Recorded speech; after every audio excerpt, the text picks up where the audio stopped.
Em comemoração ainda dos meus 17 anos trabalhando com a teoria das restrições, eu tenho um enorme prazer em bater um papo com uma das referências em gerenciamento de projetos que eu conheci ainda quando eu trabalhava na Goldman Associados Brasil. José Finocchio, meu amigo fino. Hoje eu sou Engagement Director da Goldman Consulting. Nós somos a maior empresa de consultoria no mundo cujo core é a teoria das restrições e com operações nos principais centros econômicos do mundo.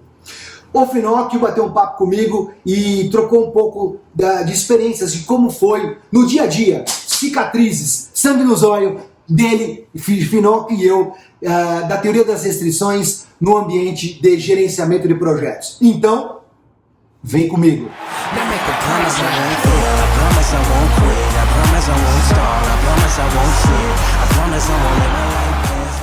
No toque de hoje, eu tô imensamente honrado de conversar com uma pessoa que, além de ser meu amigo há mais de 10 anos, é uma das principais referências de gerenciamento de projetos, inclusive no Brasil. E eu vou pedir, como um primeiro passo desse nosso bate-papo, que ele, por favor, se apresente. Boa tarde. Olá, pessoal. Meu nome é José Finocchio, mais conhecido como Finocchio. Eu me classifico como um professor. Eu gosto de dar aula de gestão, dei aula há mais de 20 anos nos MBAs em grandes escolas de negócio. Também ministrei pela minha empresa muitos cursos corporativos. Eu treino muita gente da corporação em gerenciamento de projetos, gerenciamento ágil, planejamento estratégico, inovação e empreendedorismo. Mas o meu tema é gestão, pelo menos por enquanto. Bacana, Finocchio. E, cara, como foi e quando foi que você teve o primeiro contato com a teoria das restrições, Finocchio? Fabiano, a gente tem um amigo em comum e que foi meu amigo de infância, que é o Guilherme Almeida, e que hoje trabalha com você. Quando eu trabalhava na BASF, acho que foi nos idos de 2004, e eu já era um especialista em gerenciamento de projetos. E ele me falou, olha, tem uma maneira de gerenciar projetos que é a corrente crítica, e me chamou a atenção, porque o nome é parecido com o caminho crítico, mas não tem nada a ver. E ele começou a me mostrar várias coisas. Eu já tinha ouvido falar, mas não tinha ouvido por uma referência, que era meu amigo de infância. E como eu confio muito nele, e sempre foi muito bom, a gente sempre trocou muitas figurinhas, eu fui nessa e fui investigar. Aí, o Guilherme já tinha feito a carreira. O Guilherme ele tinha chegado a ser diretor na indústria automobilística, mas ele resolveu fazer o que ele gosta, que era ensinar a TOC. E a gente começou a conversar e falamos bastante sobre CCPM, e eu conhecia bastante de gerenciamento de projetos, mergulhei nisso daí. Eu fui, o meu movimento maior, eu comecei a dar aula sobre isso. Eu li bastante, li não só o livro, que é um livro, um romance, A Corrente Crítica, como os outros livros que foram feitos pelos ajudantes do Goddard, para transformar num assunto técnico. Então eu li bastante, me aparcerei, nessa época, mais ou menos 2005, com o Alonso Soler. Nós, nessa época, lançamos, ousadamente, o primeiro curso de corrente crítica no Brasil. E encheu de gente bacana, gente da Petrobras, gente da Camargo Correia. O Brasil vivia um momento muito bom, E aí também, nessa época, eu me aproximei de você, Aí nós ficamos amigos, eu, Fabiano Almeida, nós fomos em vários clientes, nós fomos em banco, a gente foi em vários clientes juntos, onde eu me encantei pela maneira como você abordava, porque eu acho que você é um grande diretor comercial. Você se coloca como um trusted advisor para os clientes e você tem uma soft power. Você sempre... depois você que me conta, você que está me entrevistando, mas você que me conta, mas você sempre prefere desafiar as pessoas com perguntas do que colocar ou impor uma resposta. E essa maneira encantava as pessoas. Mas eu me lembro que nós nos colocamos diante de diversos desafios enormes, comerciais e de proposta da teoria das restrições, estávamos um dia almoçando e você falou para mim assim: Finóquio, quando que a gente vai parar de vender disco voador? Porque naquela época parecia, o que a gente estava propondo para as pessoas parecia tão avançado, faz 15 anos, né? Parecia tão avançado para o Brasil que a impressão que nós tínhamos é que estava todo mundo comprando, desculpa a palavra, Fusca, adoro Fusca, e a gente estava vendendo um disco voador, né? Não, eu acho que não é isso, eu acho que não é vender disco voador. Sempre será um desafio, sempre será vender técnicas mais elaboradas, métodos superiores, melhores práticas, sempre será vender discos voadores. A gente tem que estar preparado para isso, você não acha, Fabiano? Sim, sem dúvidas, Finóquio. Bom, então foi aí. Aí o que aconteceu em 2006? Vou te contar outra historinha, foi bem legal. O Guilherme, nós somos uma turma, foi o Guilherme, foi toda a turma de TOC para os Estados Unidos. Tinha um grande encontro em Las Vegas. Eu estava estudando Logical Thinking Process para me certificar. Eu queria me certificar em Logical Thinking Process e também queria me certificar em corrente crítica. E nessa época, no Brasil, não tinha ninguém certificado. E o processo de certificação não era no Brasil, era na TOC. E só para te contar nesses estágios iniciais, como que era para se certificar em TOC?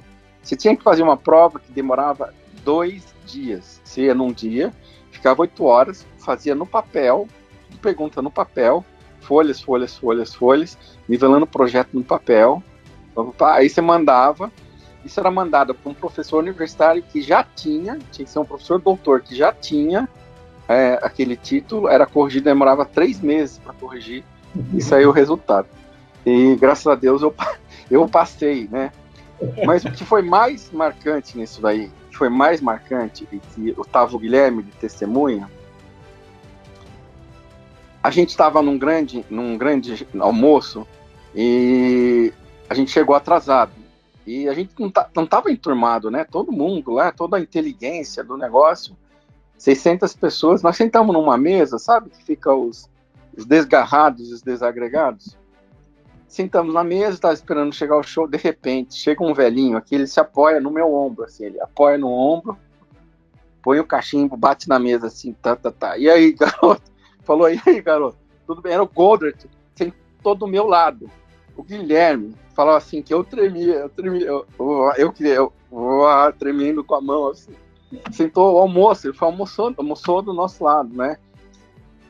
E eu não ia perder a oportunidade, mesmo com a mão tremendo, com tudo. Eu perguntei várias coisas para ele, muito simpático. E sempre com o cachimbo dele, né? Não sei como podia fumar, mas ele fumava lá no almoço. Grande cara, grande mestre, né? Um mestre da gestão, mestre. O que eu acho, assim, que existe a teoria das restrições, que é uma teoria, ela é supra, é uma teoria acima das coisas, ela está no nível de teoria. Existem métodos que aplicam a teoria das restrições. Eu acho que a corrente crítica, ela é um método, e assim como existem outros métodos que não são puramente do Goddard, mas a teoria ela é linda e ela permite vários métodos. Excelente, Finóquio. E eu agradeço as suas palavras em relação a mim, e da mesma forma foi e é um imenso prazer estar ao seu lado aí nessa batalha de agregar valor no ambiente de gerenciamento de projetos. E no início da sua jornada com a TOC, Finóquio, quando foi que você falou, uau, isso aí é TOC? Quando é que caiu sua ficha? Se foi um momento específico ou um conjunto de momentos? Como é que foi, Finóquio? A minha ficha caiu dando aula. Eu sempre dei aula e eu fazia recursos de simulação dinâmica na minha aula. Eu tinha que mostrar gargalo simulando. Então, eu usava um simulador muito usado no mundo, que é o Arena, da Rockwell. Então, eu construía as VeloStream e lá no simulador, que é um simulador de realidade. Ele simula uma fábrica, simula um processo, simula o pessoal de desenvolvimento de software. E você vê emergir na sua frente o gargalo. Você vê no simulador, eu mostrava para os meus alunos dando aula, que você poderia, numa cadeia de valor, você poderia aumentar em 1000 vezes o recurso de onde não é o gargalo, que não ia adiantar nada. E isso que é impressionante você mostrar para as pessoas, que se você não mexer no gargalo, não vai adiantar nada, não vai ficar 1 segundo mais rápido. Você só vai gastar dinheiro, aumentar o work in process e piorar o retorno sobre o investimento. Então, a primeira coisa foi dando aula com simulação e mostrando na simulação. Os alunos pediam, modifica isso, modifica aquilo. E por mais que você modificasse o simulador, né, ele se mantinha mostrando a realidade da teoria das restrições. E o segundo momento, ele tem a ver com você, porque nós fizemos um projeto juntos na chamada Petroquímica União. A Petroquímica União, ela chamou a consultoria da Goldratt e ela falou assim, eu quero tocar um processo puro, PMI puro, 60 mil linhas de código, mas eu ouvi falar que esse negócio de teoria das restrições é bom, e a gente vai simular aqui em paralelo, sei que você não conta isso daí, né? Mas eu vou contar. Em paralelo com a teoria das restrições. E tinha um time de 20 pessoas, schedulers, mexendo no Primavera, estavam escrevendo para Primavera nos Estados Unidos, porque tinha excedido mais de 100 mil linhas de código, de tarefas, e o Primavera não estava dando conta, que o limite dele era 100 mil. E nós, usando a teoria das restrições, a gente teve apoio também de consultores dos Estados Unidos. A gente, com um pouco mais de 300 linhas, a gente controlava tudo, a gente dizia tudo o que estava acontecendo. Os caras que nem loucos, eles não davam nem tempo de imprimir essas 100 mil linhas, e a gente estava controlando e dizendo o que estava acontecendo. E as pessoas, nessa parada que ninguém consegue imaginar, vocês não sabem o que é uma parada de uma planta petroquímica. É um problema que é logística de banheiro, não tem banheiro para todo mundo, não sei quantas mil pessoas, né, mexendo naquilo lá, foram 40 dias, para de produzir, cada hora que para uma planta petroquímica custa milhões, né, então esse trabalho importantíssimo, a simplicidade do método me deu um clique, né, aquilo lá, porque eu via as pessoas pelo método tradicional se matando, e a gente, em pouco tempo, dizendo, ó, tá aqui, ó, troca essa pessoa daqui para cá, põe esses caras daqui para lá, sabia onde estava o problema, e as pessoas lá todas chafurdadas de informação irrelevante, sem saber o que fazer com aquilo. Para mim foi uma bela experiência, né? Se eu fosse esse cliente aqui, depois a empresa foi vendida, um monte de coisa, se eu fosse cliente, nunca mais eu faria pelo método tradicional. Nunca mais eu teria vergonha de fazer pelo método tradicional. E aí eu vivi junto com você, cara. Foi você que vendeu isso daí, você que convenceu esse seu soft power, que você convenceu o cliente. Vender a solução, ele é igualmente importante do que entregar a solução. Eu sou uma pessoa de entrega, mas também precisa saber vender. Porque as pessoas, elas, na maioria das vezes, elas são ignorantes a respeito de técnicas de gestão. Então você tem que ir com muita calma, com muita política, tem que tomar cuidado com o que você fala, para não falar palavras vazias. Então são dois esforços, você vender a solução e você implantar a solução. Fantástico, meu amigo Finóquio. Eu não posso encerrar sem te fazer uma outra pergunta, que é a seguinte: com base em todo o seu conhecimento e principalmente a velocidade das informações, de coisas novas e etc. Para uma pessoa que hoje está iniciando a sua vida, a sua carreira em gerenciamento de projetos, Qual o primeiro livro que você sugere que a pessoa leia, para ela começar a entender gestão de projetos, Finocchio? Fabiano, é uma pergunta difícil, porque hoje a gente trava o auge, nós estamos no auge de uma batalha, onde os modelos tradicionais, representados por aqueles padrões desenvolvidos nos anos 60, 1957, Guerra Fria, construção de modelos militares, esses padrões puros, eles estão sob o ataque, né? Por quê? Porque, apesar de tudo, eles não conseguiram salvar os projetos. Recentemente, o projeto mais caro de avião custou $1 trilhão. Vou repetir, $1 trilhão, que é o F-35. Um estouro gigantesco, usando todas essas boas práticas. Então, essas práticas tradicionais, elas estão em pleno ataque. Por outro lado, os métodos baseados em fluxo, que é o Lean é baseado em fluxo, a teoria das restrições é baseada em fluxo, não são teorias, mas são metodologias. O Scrum e o Kanban de projetos, eles se baseiam muito no Lean, e também o Kanban bastante na TOC. O pai do Kanban, o David Anderson, eu passei uma semana com ele, e ele era um cara do Goddard, né, antes, né, ele aproveitou muito disso. Mas eu diria para as pessoas estudarem gerenciamento de projetos baseado em fluxo, o que é difícil, porque isso não está em livros, isso é dinâmico. É difícil te mostrar um livro que ele mostra dinamicamente bem fluxo. Às vezes você precisa ver um vídeo sobre fluxo, você precisa ver uma simulação sobre fluxo. O modelo antigo, que é desenhar uma WBS, desenhar uma rede, é fácil ver num livro, mas fluxo não, você tem que viver. Mas eu diria para estudar, eu diria para ler.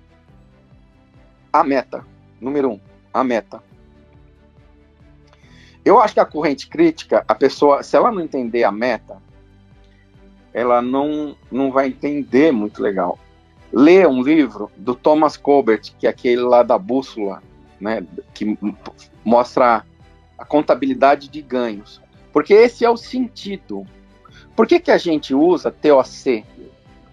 Nós não somos bobos, a gente usa para ganhar dinheiro, para trazer valor, né?